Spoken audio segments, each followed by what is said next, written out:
Hi everyone, wish you growing well and welcome to Super Academy. Last lecture में हमने complete किया था company के अधीन शासन, जिसमें 6 अधिनियम थे, 6 चार्टर एक्ट थे जो हमने कंप्लीट कर लिए। उसके बाद मैंने आपको नेक्स्ट वीडियो में पढ़ाया था महारानी के अधीन शासन, जब भारत पर ब्रिटेन का सीधा शासन स्थापित हो गया था, महारानी का सीधा शासन स्थापित हो गया था। क्लियर? तो हमने उसके अंतर्गत 3 अधिनियम पढ़े थे। ठीक है, 3 भारत शासन अधिनियम पढ़े थे। 1858 का भारत शासन अधिनियम, 1861 का भारत शासन अधिनियम और 1892 का भारत शासन अधिनियम। क्विक रिवीजन करेंगे, देन आज इस वाले लेक्चर को टॉपिक को कंप्लीट कर देंगे। राइट?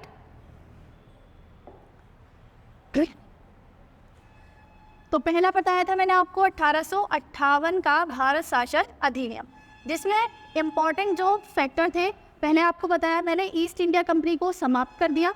बैकग्राउंड इसका अच्छे से मैंने अपने लास्ट वीडियो में कवर किया है, आप लोग उससे जाकर देखेंगे। राइट? ईस्ट इंडिया कंपनी को समाप्त कर दिया। ब्रिटेन द्वारा जो भारत में द्वैत शासन की स्थापना की गई थी 1774 के रेगुलेटिंग एक्ट द्वारा, उसको समाप्त किया गया। यानी कि द्वैत शासन को समाप्त कर दिया। गवर्नर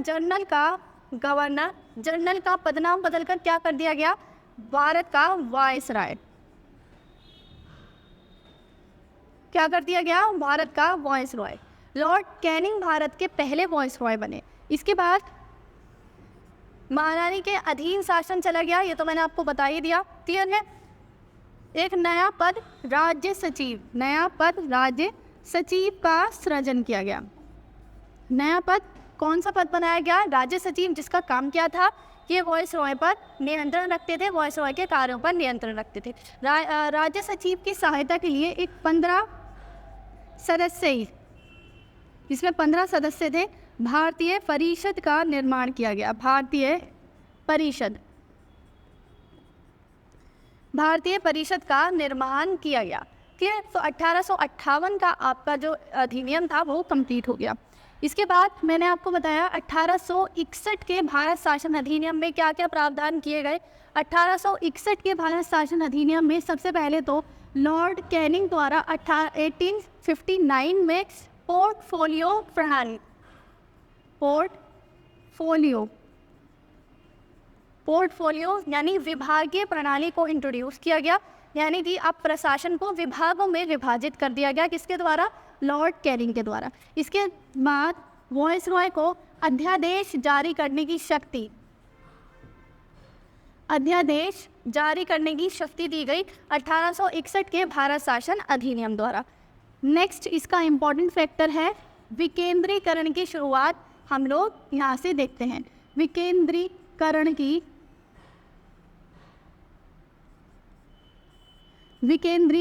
की शुरुआत हम लोग यहाँ से देखते हैं, जो 1774 और 1833 के विरुद्ध था, क्योंकि इसमें केंद्रीकरण दिया गया था। विकेंद्रीकरण के द्वारा क्या किया गया? बम्बई और मद्रास प्रेसिडेंसियों को उनके विधायी शक्तियाँ वापस लौटा दी गई। किसको? बम्बई, मद्रास की विधायी शक्तियाँ। कौन सी शक्तियाँ? ध्यान रखना है, विधायी। अब ये लोग भी विधि बना सकते थे, विधायी शक्तियाँ इनको लौटा दी गई। इसके बाद नेक्स्ट इसका इम्पोर्टेंट फैक्ट है कानून निर्माण में, यानी विधायी प्रक्रिया में भारतीयों को प्रतिनिधित्व। किसमें? कानून निर्माण में भारतीयों को प्रतिनिधित्व, भारतीय प्रतिनिधित्व।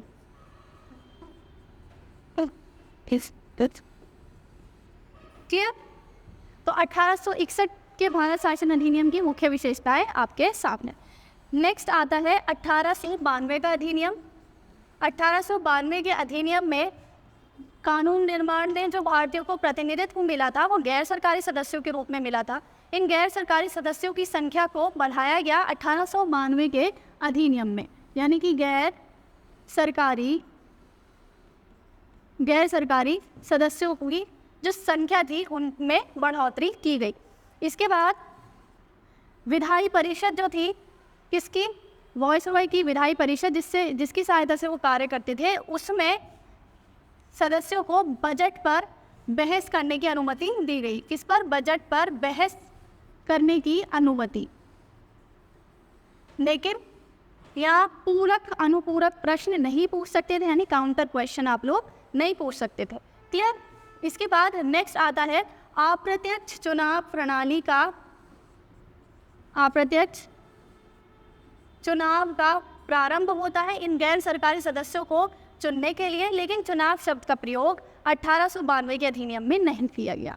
क्लियर? आज का लेक्चर इससे आगे वाले टॉपिक पर हम लोग कवर करेंगे। नेक्स्ट आता है 1909 का अधिनियम, मोस्ट इम्पॉर्टेंट अधिनियम है। सबसे पहले तो आपको ध्यान रखना है 1909 के भारत शासन अधिनियम को मॉर्ले मिंटो सुधार के नाम से जाना जाता है। किसके नाम से? मॉर्ले मिंटो सुधार। मॉर्ले मिंटो सुधार के नाम से किस अधिनियम को जाना जाता है, किस भारत शासन अधिनियम को जाना जाएगा? 1909 के अधिनियम में। अब आपको ध्यान रखना है, कई बार पूछा जाता है मॉर्ले मिंटो सुधार में मॉर्ले कौन थे, मिंटो कौन थे? मॉर्ले राज्य सचिव थे। कौन थे? राज्य सचिव। और मिंटो वॉइसरॉय थे। मिंटो वॉइसरॉय थे भारत के। ठीक है, तो मॉर्ले राज्य सचिव और मिंटो वॉइसरॉय। अब इसमें सबसे पहले डिवाइड एंड रूल पॉलिसी की शुरुआत होती है। ठीक है, divide and rule policy, divide and rule, जिसमें आगे जाके भारत का विभाजन हुआ, उसकी नींव हम कहाँ से देखते हैं? इसी भारत शासन अधिनियम से देखते हैं। कौन से? 1909 के भारत शासन अधिनियम से डिवाइड एंड रूल पॉलिसी की शुरुआत होती है। कैसे? क्योंकि इसी अधिनियम द्वारा भारतीयों में जो मुस्लिम्स थे, मुस्लिम को सांप्रदायिकता के आधार पर पृथक निर्वाचन क्षेत्र दिया गया। सांप्रदायिकता का मतलब होता है जब धर्म के आधार पर किसी को कोई चीज़ दी जाती है, तो सांप्रदायिकता का मतलब हो गया कि धर्म के आधार पर मुस्लिम्स को पृथक निर्वाचन क्षेत्र दिया गया। पृथक निर्वाचन क्षेत्र का मतलब ये है कि मान लीजिए कोई ये पर्टिकुलर क्षेत्र है, ठीक है, इसमें ये जो क्षेत्र है इसमें कहा गया कि ये मुस्लिम्स को निर्वाचन क्षेत्र दिया जा रहा है सांप्रदायिकता के आधार पर, तो यहाँ पर मुस्लिम मतदाता ही वोट करेंगे और एक जो यहाँ पर चुनकर आएगा एक प्रत्याशी जो उनका प्रतिनिधित्व करेगा वो भी मुस्लिम होगा। ठीक है, तो ये होता है प्रत्यक्ष निर्वाचन क्षेत्र, यानी कि एक पर्टिकुलर क्षेत्र से वोट डालने वाले भी मुस्लिम होंगे और जिसको वोट दिया जाएगा, जो प्रतिनिधित्व करेगा उस क्षेत्र का, वो भी मुस्लिम होगा। ठीक है, तो मुस्लिम्स को पृथक निर्वाचन क्षेत्र दिया गया। किसके आधार पर? सांप्रदायिकता के आधार पर। सांप्रदायिकता मैंने आपको समझा दिया, जब धर्म के आधार पर उनको निर्वाचन क्षेत्र दिया गया। ठीक है, तो इसी को बोलते हैं डिवाइड एंड रूल की पॉलिसी, क्योंकि इसमें इन्होंने विभाजन की नीति अपनी डाल दी थी। इसके बाद नेक्स्ट इसका इम्पॉर्टेंट फैक्ट क्या है कि इसमें वॉइसरॉय की परिषद में, वॉइसरॉय की परिषद में पहली बार, ठीक है, अब एक चीज़ को ध्यान से समझना, पहले मैं फैक्ट लिख देती हूँ। वॉइसरॉय की परिषद में पहली बार भारतीयों को प्रतिनिधित्व मिलता है। किसको? भारतीयों को प्रतिनिधित्व, भारतीयों को प्रतिनिधित्व सत्येंद्र, कहीं प्रसाद मिलता है, कहीं प्रसन्न मिलता है, तो सत्येंद्र प्रसाद या प्रसन्न सिन्हा, ठीक है, पहले विधि सदस्य बनते हैं वॉइसरॉय की परिषद में। क्लियर है? अब आपको एक चीज़ यहाँ पर, पहले तो आप इन चीज़ों को ध्यान रख लीजिए। 1909 के अधिनियम को क्या कहते हैं? मॉर्ले मिंटो सुधार, जिसमें मॉर्ले राज्य सचिव थे, मिंटो वॉइसरॉय थे। डिवाइड एंड रूल पॉलिसी की शुरुआत होती है। मुस्लिम्स को सांप्रदायिकता के आधार पर प्रत्यक्ष निर्वाचन क्षेत्र दिया जाता है, ये मैंने आपको समझा दिया, यानी कि एक पर्टिकुलर क्षेत्र से मतदाता और प्रतिनिधि कौन होंगे? दोनों मुस्लिम होंगे। और इसके बाद वॉइसरॉय की परिषद में भारतीयों को पहली बार प्रतिनिधित्व मिलता है और सत्येंद्र प्रसन्न सिन्हा पहले विधायी सदस्य या विधि सदस्य नियुक्त होते हैं। अब आपको एग्जाम में ध्यान रखना है, कई बार एग्जाम में कंफ्यूज होते हैं स्टूडेंट, कैसे? ध्यान रखिए। पहला पूछा जाता है कि भारतीयों को सर्वप्रथम अपने प्रशासन में हिस्सा लेना कब संभव बनाया गया, यानी भारतीयों की प्रशासन में हिस्सेदारी। किसमें? प्रशासन में। क्योंकि ब्रिटेन का रोल था, भारतीयों की हिस्सेदारी नहीं थी। तो आपको ध्यान रखना है तीनों फैक्ट जो मैं बता रही हूँ। प्रशासन में भारतीयों की हिस्सेदारी या भारतीयों का प्रतिनिधित्व, प्रशासन में भागीदारी। प्रशासन का मतलब क्या होता है कि जो नियम कानून को इन्फोर्स करते हैं, ठीक है, नियम कानून को लागू करते हैं, वो होता है प्रशासन के अंग। जैसे कि आज की हम सिविल सेवा की परीक्षा पास करने वाले आईएएस आईपीएस ऑफिसर्स किस में आते हैं, वो प्रशासन में आते हैं, ठीक है, जो लॉ को कानून को इन्फोर्स करते हैं, इम्प्लीमेंट करते हैं। तो प्रशासन में सर्वप्रथम भारतीयों को भागीदारी किस अधिनियम के तहत दी गई? तो 1833 के चार्टर एक्ट में, 1833 के चार्टर एक्ट में, ठीक है। अब बहुत सारे स्टूडेंट कंफ्यूज होंगे, अभी तो बताया था 1861 का अधिनियम। अब ध्यान से समझिए, 1861 का मैंने आपको अधिनियम बताया था, 1861 का अधिनियम बताया, जिसमें भारतीयों को विधायी शक्तियों में भागीदारी मिली, यानी कानून निर्माण में प्रतिनिधित्व, कानून निर्माण में प्रतिनिधित्व,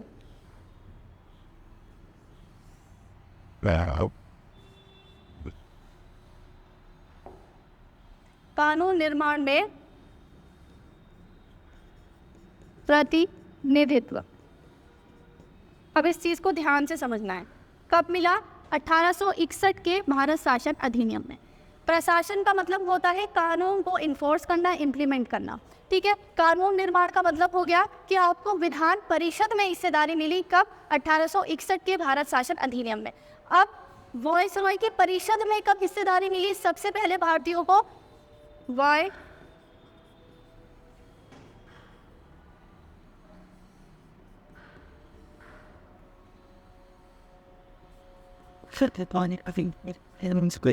वॉयसरॉय परिषद में, क्लियर?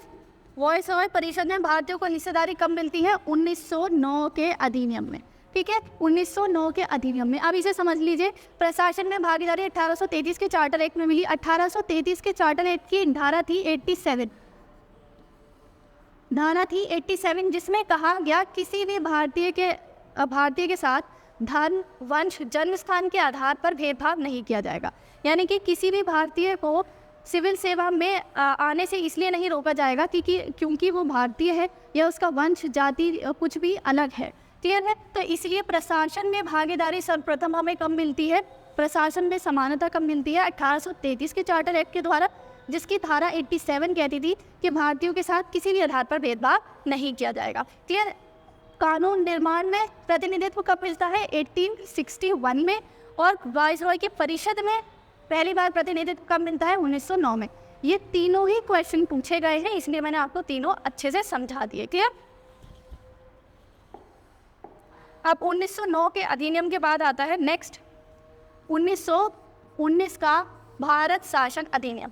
मोस्ट इंपॉर्टेंट है 1919 का भारत शासन अधिनियम। 1919 का भारत शासन अधिनियम क्या कहलाता है? मॉन्टेग्यू चेम्सफोर्ड सुधार। क्या? मॉन्टेग्यू चेम्सफोर्ड, मॉन्टेग्यू चेम्सफोर्ड सुधार। इसमें मॉन्टेग्यू राज्य सचिव थे और चेम्सफोर्ड भारत के वायसरॉय थे, क्लियर। अब इसमें क्या क्या इंपॉर्टेंट फैक्ट थे, सबसे पहले आपको ध्यान रखना है। मैंने आपको बताया 1784 के पिट्स इंडिया एक्ट द्वारा भारत में द्वैत शासन की स्थापना की गई। ये तीनों भी फैक्ट पूछे गए हैं, इनको भी मैं आपको अच्छे से समझाऊंगी, ठीक है। 1784 के पिट्स इंडिया एक्ट द्वारा भारत में इसकी द्वैत शासन प्रणाली की स्थापना की गई, जिसमें बोर्ड ऑफ कंट्रोल और बोर्ड ऑफ डायरेक्टर्स बनाए गए। अब 1909 के भारत शासन अधिनियम द्वारा राज्यों में द्वैत शासन प्रणाली की स्थापना हम लोग देखते हैं। किसमें? राज्यों में या प्रांतों में? प्रांतों में द्वैत शासन प्रणाली, ठीक है, द्वैत शासन प्रणाली। प्रांतों में द्वैत शासन प्रणाली की स्थापना 1919 का भारत शासन अधिनियम। इस द्वैत शासन प्रणाली की स्थापना के बाद जो राज्य के विषय थे, यानी राज्य जिन पर कानून बना सकते थे, उनको दो भागों में विभाजित किया गया। पहले थे आरक्षित विषय, आरक्षित विषय, दूसरे थे हस्तांतरित विषय। हस्तांतरित विषय, अब आपको ध्यान रखना है इनका विभाजन कितने चालाकी से किया गया।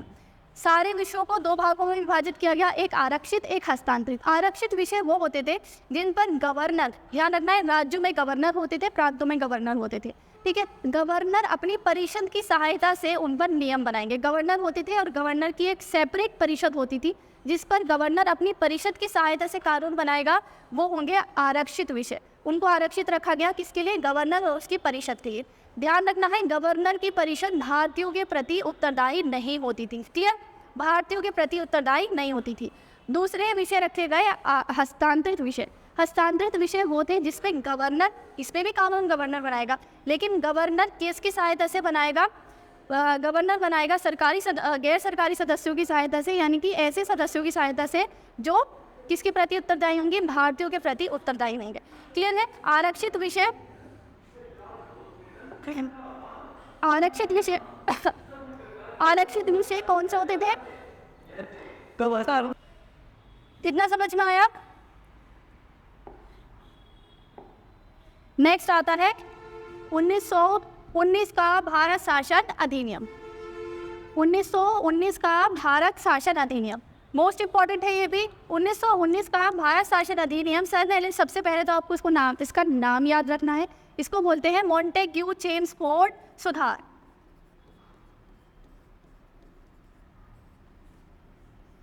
मॉन्टेग्यू चेम्सफोर्ड सुधार, ठीक है, चेम्सफोर्ड सुधार, जिसमें मॉन्टेग्यू राज्य सचिव थे और चेम्सफोर्ड वॉइसरॉय थे, क्लियर? यह आता है 1919 में। इसकी मुख्य विशेषताएं क्या हैं? सबसे पहले तो आपको ध्यान रखना है, जो 1909 के अधिनियम द्वारा मुस्लिम्स को प्रत्यक्ष निर्वाचन दिया गया था, इसको और बढ़ाया गया, ठीक है। 1919 के अधिनियम में इसको और बढ़ाया गया और धर्म के आधार पर बौद्ध,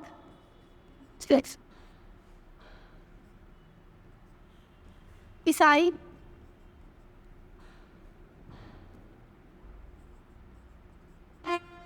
सिख,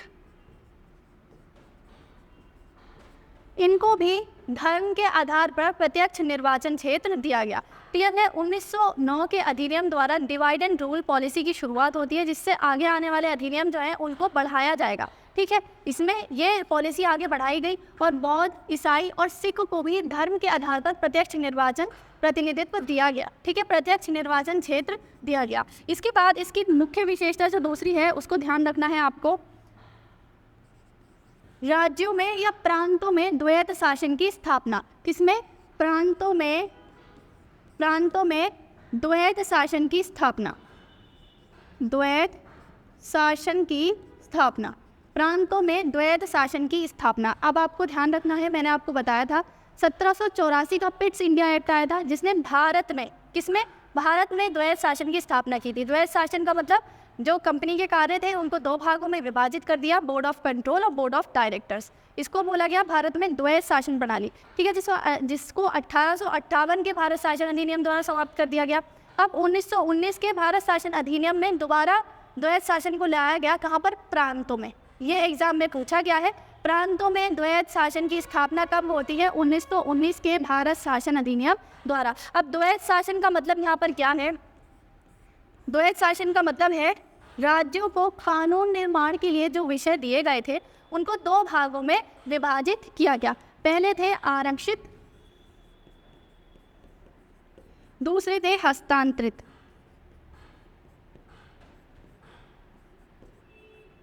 ठीक, पहले आरक्षित विषय, दूसरे हस्तांतरित विषय। अब देखो अंग्रेजों ने कितनी चालाकी से द्वैत शासन प्रणाली को स्थापित किया।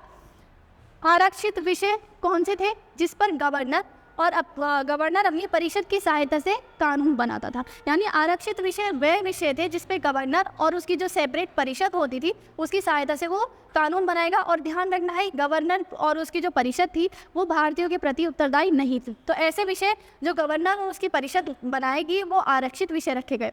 दूसरे विषय थे हस्तांतरित विषय। हस्तांतरित विषय वो थे जिसपे शासन किसका होगा? गवर्नर का ही होगा। लॉ कौन बनाएगा? गवर्नर ही बनाएगा, लेकिन किसके सहायता से बनाएगा? विधायी सदस्यों की सहायता से बनाएगा, जिनका चुनाव कौन कर रहा था? अप्रत्यक्ष रूप से जनता कर रही थी और वो जनता के प्रति उत्तरदायी थे। ठीक है, विधानसभा के सदस्य किसके प्रति उत्तरदायी थे? जनता के प्रति उत्तरदायी थे। इसलिए हस्तांतरित विषयों में वो विषय रखे गए जिसपे गवर्नर उन विधानसभा के सदस्यों की सहायता से कानून बनाएगा। क्लियर? इसमें बहुत हल्के फुल्के विषय रखे गए। ठीक है, जैसे शिक्षा, स्वास्थ्य, बाकी पुलिस विभाजन जैसे विषय किसमें दिए गए? आरक्षित विषयों में दिए गए। तो हस्तांतरित और आरक्षित दोनों पे कानून बनाने का अधिकार गवर्नर का था, लेकिन गवर्नर सहायता अलग अलग सदस्यों से लेगा। आरक्षित विषयों में गवर्नर अपनी परिषद की सहायता से कानून बनाता था और हस्तांतरित विषयों में गवर्नर विधानसभा के सदस्यों की सहायता से कानून बनाता था, जो किसके प्रति? भारतीयों के प्रति उत्तरदायी थे। ठीक है, तो प्रांतों में द्वैध शासन प्रणाली की स्थापना 1919 भारत शासन अधिनियम। इसके बाद इसका तीसरा जो महत्वपूर्ण टॉपिक है या फैक्ट है वो प्रांतों में द्वैध शासन की स्थापना, द्विसदनीय विधायिका। द्विसदनीय विधायिका, जैसे आज हम लोकसभा और राज्यसभा देखते हैं, उसी तरह इसमें भी बनाई गई द्विसदनीय विधायिका। द्विसदनीय विधायिका यानी इसको भी 2 सदन में विभाजित कर दिया गया। पहली थी भारतीय केंद्रीय परिषद। कौन सी? भारतीय केंद्रीय परिषद या भारतीय विधानसभा। भारतीय विधानसभा कौन सी थी? पहली भारतीय विधानसभा। दूसरी कौन सी थी? राज्य परिषद। राज्य परिषद। तो पहली बार द्विसदनीय व्यवस्था स्थापित की गई। द्विसदनीय व्यवस्था जैसे आज लोकसभा और राज्यसभा देखते हैं, उस टाइम पे बनाई गई क्या? भारतीय विधान परिषद, भारतीय विधानसभा और राज्य परिषद। इसके बाद इसका नेक्स्ट इम्पॉर्टेंट फैक्ट है कि इसमें लोक सेवा के लिए लोक सेवा आयोग बनाने का प्रावधान किया गया। किसका प्रावधान किया गया? लोक सेवा आयोग बनाने का प्रावधान किया गया। लोक सेवा आयोग जो कब बना? 1927 में। 1927 में बना गया, लेकिन इसका प्रावधान किस में किया गया? 1919 के भारत शासन अधिनियम में। तो 1919 के भारत शासन अधिनियम की मुख्य विशेषताएं क्या क्या है? कि जो सांप्रदायिकता के आधार पर प्रत्यक्ष निर्वाचन क्षेत्र दिया गया था, उसको बौद्ध और ईसाई, सिख और अन्य धर्मों के आधार पर उसको विस्तारित किया गया। प्रांतों में द्वैध शासन प्रणाली की स्थापना होती है। द्विसदनीय विधायिका बनाई जाती है, जिसमें से एक भारतीय विधानसभा थी और दूसरी राज्य परिषद थी, और लोकसभा आयोग की स्थापना की जाती है। अब आपको ध्यान रखना है, इसमें सर्वप्रथम उत्तरदायी शासन शब्द का प्रयोग किया गया, यानी कि ब्रिटेन की गवर्नमेंट के द्वारा कहा गया कि हम उत्तरदायी शासन की स्थापना करने जा रहे हैं। किसके? उत्तरदायी शासन। अब बताऊंगी क्यों उत्तरदायी शासन। इससे पहले जो ब्रिटेन था भारतीयों के प्रति उत्तरदायी नहीं था, लेकिन पहली बार 1919 के भारत शासन अधिनियम को उत्तरदायी शासन का प्रारंभ कहा जाता है, जो किसके द्वारा कहा गया? ब्रिटेन के द्वारा। क्यों? इन्हीं हस्तांतरित विषयों की वजह से।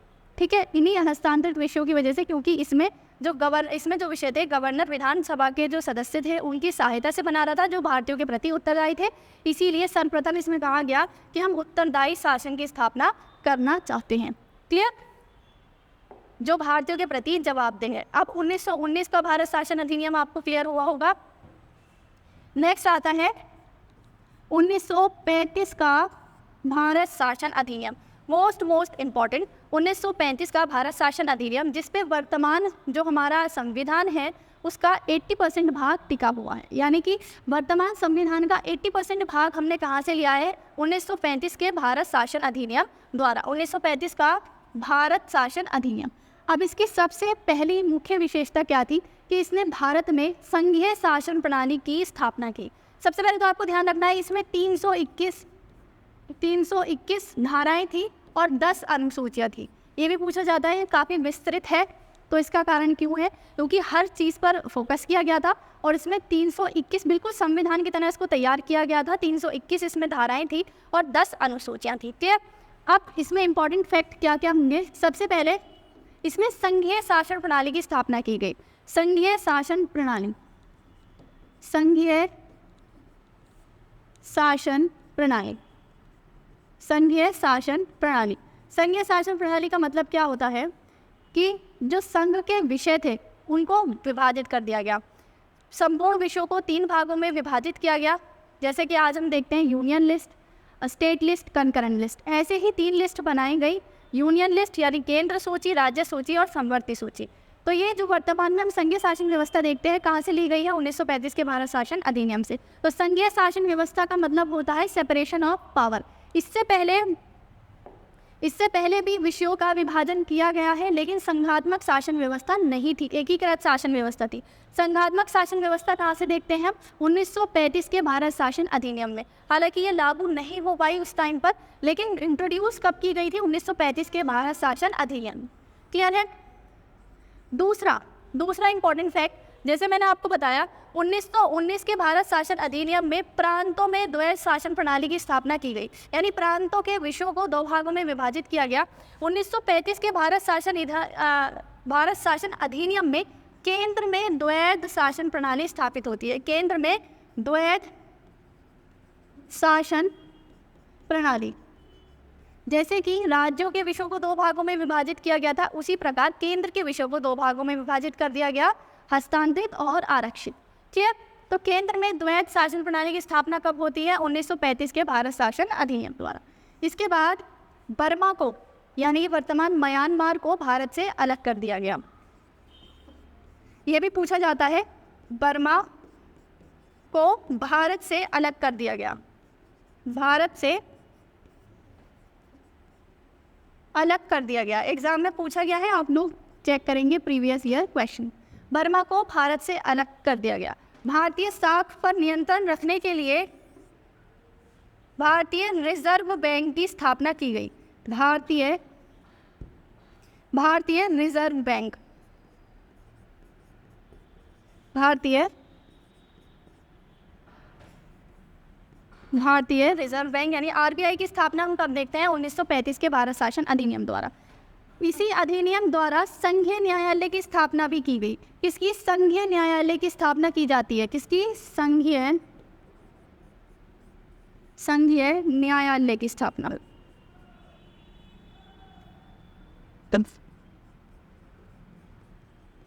संघीय न्यायालय की स्थापना जो कब स्थापित होता है, 1937 में। 1937 में स्थापित होता है। इसके बाद नेक्स्ट इसका इंपॉर्टेंट फैक्ट है, फैक्ट नंबर 6।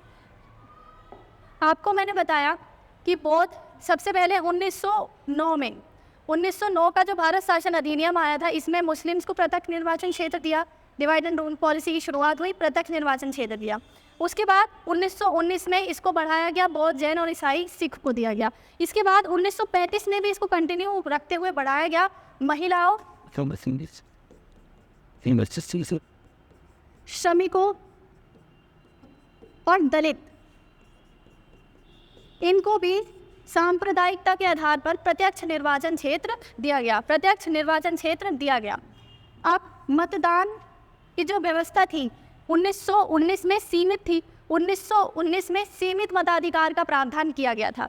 भाई अब यहाँ पर हम प्रत्यक्ष निर्वाचन क्षेत्र दे रहे हैं तो मतदान भी तो देना पड़ेगा भारतीयों को, तो यहाँ पर मतदान की व्यवस्था की गई थी, लेकिन सीमित थी। संपत्ति, कर और शिक्षा के आधार पर मतदान दिया गया था, मतदान का अधिकार दिया गया था 1919 के भारत शासन अधिनियम में। लेकिन 1935 के भारत शासन अधिनियम में उस मतदान को 10% और बढ़ाया गया। ये इतना इंपॉर्टेंट नहीं है। नेक्स्ट इंपॉर्टेंट आता है, संघीय न्यायालय की स्थापना हो गई, आरबीआई की स्थापना। क्लियर। अब नेक्स्ट इसका इंपॉर्टेंट फैक्ट आता है, भारतीय परिषद की समाप्ति। ये पूछा गया है, एग्जाम में पूछा गया है, भारतीय परिषद की समाप्ति। अभी भारतीय परिषद आपको याद आया होगा, 1858 के भारत शासन अधिनियम में राज्य सचिव की सहायता के लिए 15 सदस्यीय भारतीय परिषद की स्थापना की गई थी। इसको समाप्त किया गया, किसके द्वारा, 1935 के भारत शासन अधिनियम में भारतीय परिषद की समाप्ति की गई। नेक्स्ट इसका इंपॉर्टेंट फैक्ट है, अखिल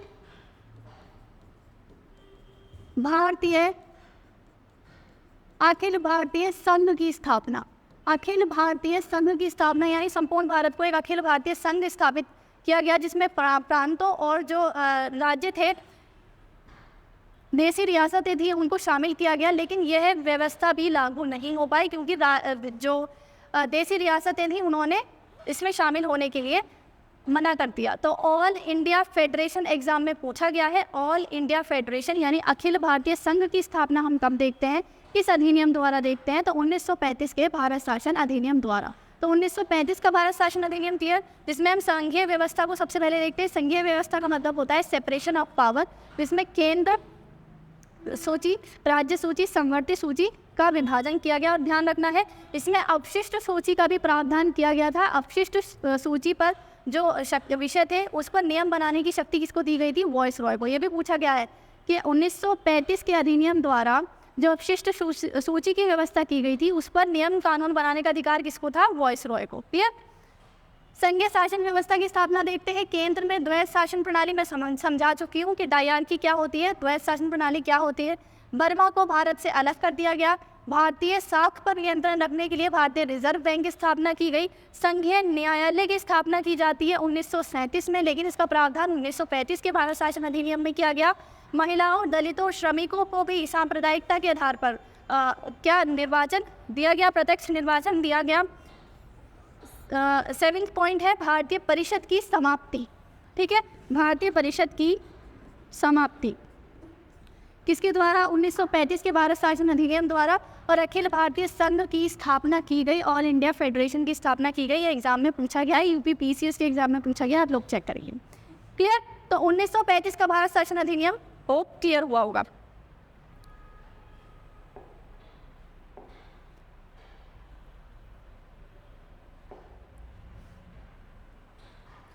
इसके साथ हमारा डेवलपमेंट ऑफ इंडियन कॉन्स्टिट्यूशन वाला पार्ट कंप्लीट हो गया।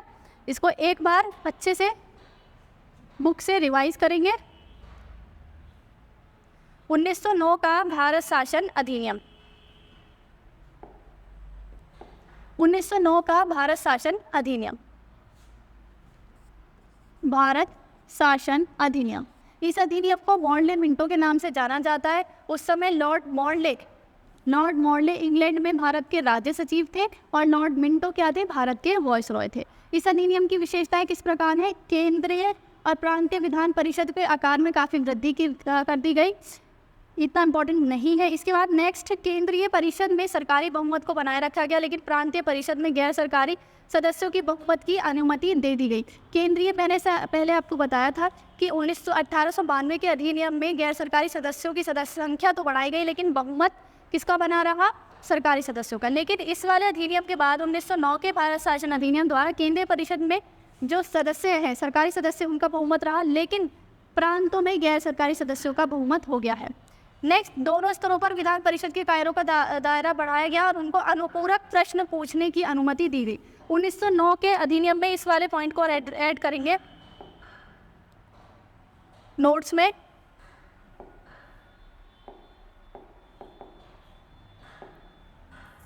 हाँ, 1909 के अधिनियम में अनुपूरक प्रश्न पूछने की अनुमति दी गई, अनुपूरक प्रश्न पूछने की अनुमति दी गई। इससे पहले मैंने आपको बताया था 1892 का जो अधिनियम आया था उसमें बजट पर बहस करने की अनुमति थी, लेकिन अनुपूरक प्रश्न नहीं पूछ सकते थे। लेकिन 1909 के अधिनियम में व्यवस्था की गई कि इसमें बजट पर बहस करने के साथ साथ मतदान और अनुपूरक प्रश्न यानी काउंटर क्वेश्चन भी पूछ सकते हैं।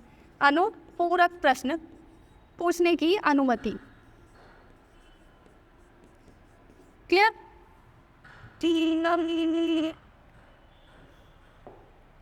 इस अधिनियम ने प्रत्यक्ष निर्वाचन के आधार पर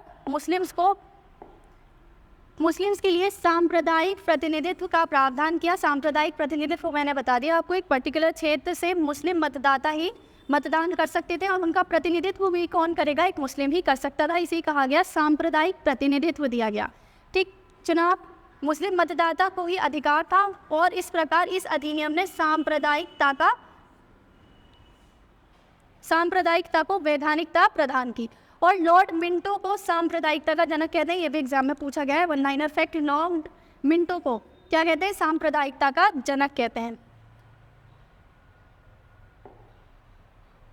नेक्स्ट आपका था 1919 का भारत शासन अधिनियम। शॉर्ट नोट्स बनाने हैं, बुक को अच्छे से पढ़ना है, लेकिन नोट्स पे ध्यान देना है। ठीक, 20 अगस्त 1917 को ब्रिटिश सरकार ने पहली बार घोषित किया कि उसका उद्देश्य भारत में क्रमिक रूप से उत्तरदायी सरकार की स्थापना करना है। मैंने आपको बताया था उत्तरदायी सरकार की स्थापना करना है, क्योंकि इसमें जो विषयों का बंटवारा किया गया था राज्यों में, शासन प्रणाली राज्यों में द्वैध शासन प्रणाली की स्थापना की गई थी, उसमें हस्तांतरित विषय जो थे उनको उत्तरदायी व्यक्तियों को दिया गया था। इसलिए पहली बार कहा गया कि उत्तरदायी सरकार की स्थापना की जाएगी। केंद्रीय प्रांतीय विषयों की सूची की पहचान कर उन्हें पृथक कर दिया गया और राज्यों पर केंद्रीय नियंत्रण को कम किया गया। केंद्रीय और प्रांतीय विधान परिषद को अपनी अपनी सूचियों के विषय पर विधान बनाने का अधिकार किया गया, लेकिन सरकार का ढांचा एकात्मक बना रहा। ये मैंने आपको बताया है कि विषयों का विभाजन 1919 में भी किया गया था, लेकिन संघीय सरकार की व्यवस्था 1935 में आई। प्रांतों के विषय को पुनः 2 भागों में विभाजित किया गया, हस्तांतरित विषय और आरक्षित विषय। इसे ही कहते हैं प्रांतों में द्वैध शासन प्रणाली। एक चीज को और ध्यान रखेंगे,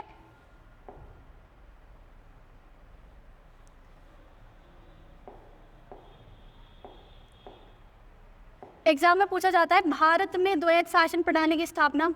भारत में द्वैध शासन प्रणाली की स्थापना होती है 1784 के पिट्स इंडिया एक्ट द्वारा। 1784 के पिट्स इंडिया एक्ट द्वारा जो बोर्ड ऑफ कंट्रोल और बोर्ड ऑफ डायरेक्टर्स बनाए गए थे, बोर्ड ऑफ कंट्रोल और बोर्ड ऑफ डायरेक्टर। इसका मतलब भारत में द्वैध शासन प्रणाली की स्थापना कब होती है? 1774 में। केंद्र में या प्रांतों में द्वैध शासन प्रणाली की स्थापना, प्रांतों में द्वैध शासन प्रणाली की स्थापना होती है 1919 के भारत शासन अधिनियम द्वारा। इसमें जो राज्यों के विषय थे उनको 2 भागों में विभाजित किया गया, हस्तांतरित और आरक्षित। फिर उसके बाद केंद्र में द्वैध शासन प्रणाली की स्थापना, केंद्र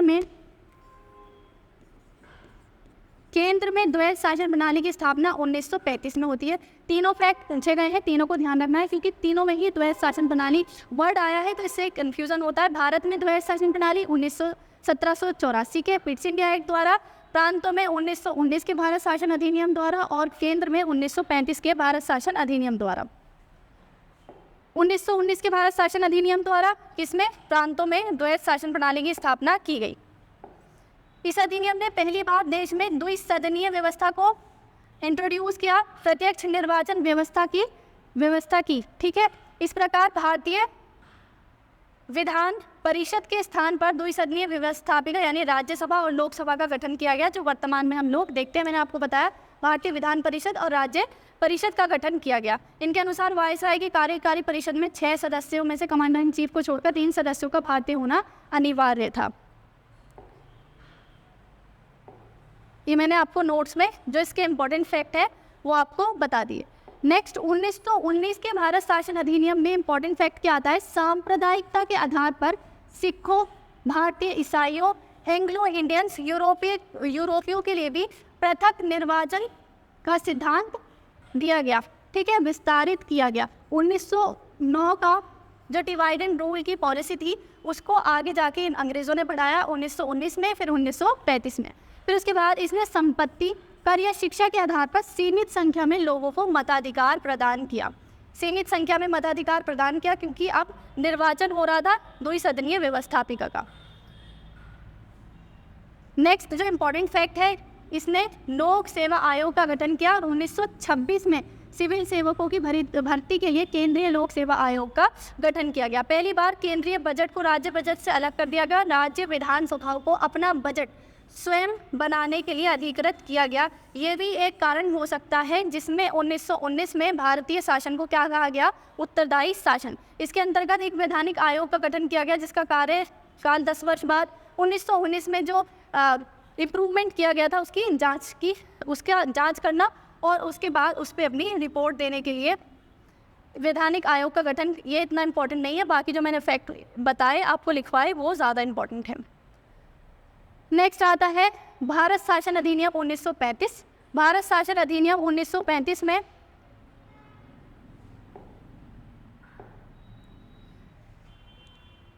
इसने पूर्ण उत्तरदायी सरकार के गठन में एक मील का पत्थर साबित हुआ। 1919 के भारत शासन अधिनियम में उत्तरदायी सरकार की स्थापना होती है, लेकिन 1935 के भारत शासन अधिनियम में पूर्ण उत्तरदायी सरकार की व्यवस्था की गई। इसमें अखिल भारतीय संघ, सबसे पहले तो ये इंपॉर्टेंट है, अखिल भारतीय संघ की स्थापना, ऑल इंडिया फेडरेशन, ठीक है, ऑल इंडिया फेडरेशन की स्थापना की गई, एग्जाम में पूछा गया है। फिर इसमें 3 सूचियों में बंटवारा किया, यानी सेपरेशन ऑफ पावर, संघीय शासन व्यवस्था की स्थापना होती है, जिसमें केंद्र सूची 59 विषय, राज्य सूची 54 विषय, समवर्ती सूची जो इस पर दोनों कानून बना सकते थे केंद्र और राज्य, जिसमें 36 विषय दिए गए और शक्तियों का बंटवारा कर दिया गया। अपशिष्ट शक्ति ये भी पूछी गई है, किसको दी गई? अपशिष्ट शक्ति वॉइसरॉय को दी गई, भारत के वॉइसरॉय को दी गई। लेकिन आपको ध्यान रखना है, यह संघीय व्यवस्था कभी अस्तित्व में नहीं आई, क्योंकि इसमें देशी रियासतों ने आने से मना कर दिया था। या तो आपको इसमें इस स्लाइड में 2 फैक्ट ध्यान रखना है। अखिल भारतीय संघ की स्थापना कब होती है? 1935 के भारत शासन अधिनियम में, और संघीय शासन व्यवस्था भी 1935 के भारत शासन अधिनियम में। प्रांतों में द्वैध शासन व्यवस्था को समाप्त कर दिया गया और केंद्र में ये हो गया, प्रांतों में द्वैध शासन जो व्यवस्था शुरू की गई थी उसको समाप्त कर दिया और केंद्र में द्वैध शासन प्रणाली को स्थापित किया गया। फिर उसके बाद द्वैध शासन प्रणाली का आरंभ किसमें किया गया? संघीय विषयों को हस्तांतरित कर दिया गया, यानी केंद्र में द्वैध शासन प्रणाली हम लोग देखते हैं।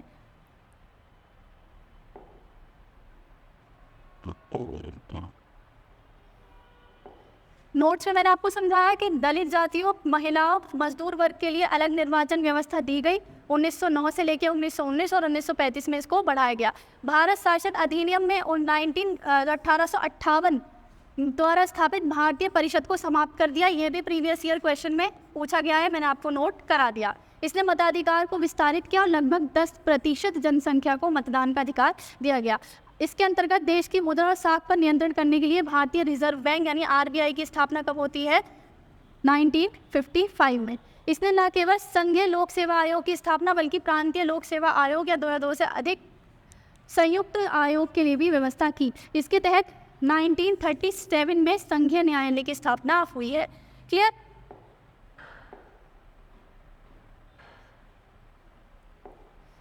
सारे नोट्स मैंने आपको प्रोवाइड करा दिए हैं, इसमें जो इम्पोर्टेंट हैं। क्लियर? जो 1935 का इतना बड़ा अधिनियम पड़ा, आपको उतना लिखने की ज़रूरत नहीं है, ये लिखेंगे जो भी इसमें इम्पोर्टेंट फैक्ट है मैंने यहाँ नोट कर दिए। क्लियर? 1900 ये भी ध्यान रखना है, द्वैध शासन प्रणाली कब कब स्थापित की गई? 1919 का अधिनियम, 1909 का अधिनियम। इसके साथ भारत का संवैधानिक विकास, जिसमें हम ब्रिटिश शासन को पढ़ते हैं, वो कंप्लीट हो गया। कंपनी के अधीन शासन, महारानी के अधीन शासन हमने 2 पार्ट में कंप्लीट किया है। नोट ज़रूर बनाने हैं, फैक्ट्स को ध्यान रखना है। Thank you so much.